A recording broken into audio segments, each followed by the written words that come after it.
DJ Amit Tiwari अपहर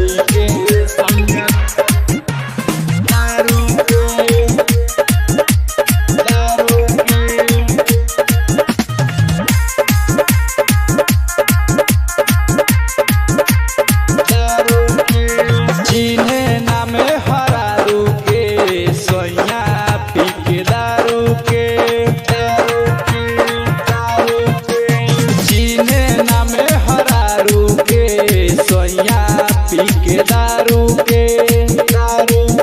अरे बंटी बबली मंगावे अरे बंटी बबली मंगावे रोजडी बनी बजरिया से चीन्हे अरे चीन्हे नामे हरारू के पी के सैया दारू के चीन्हे नामे हरारू के पी के सैया दारू के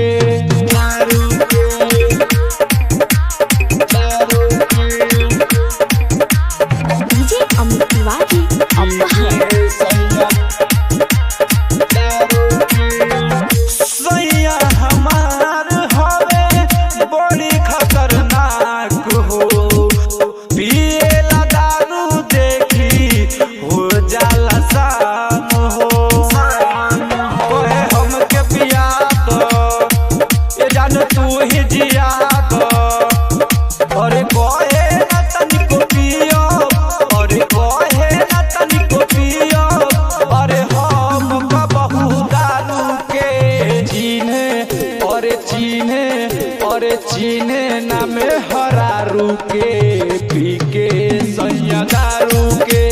चीन्हे नामे हरारू के पी के सैया दारू के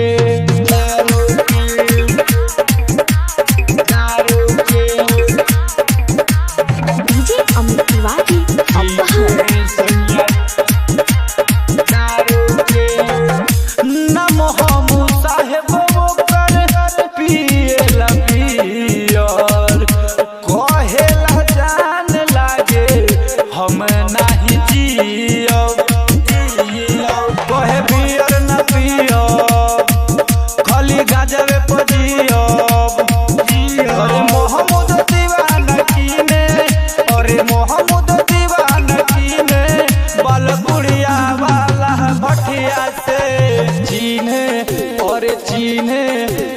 चीन्हे नामे हरारू के पी के सैया दारू के चीन्हे नामे हरा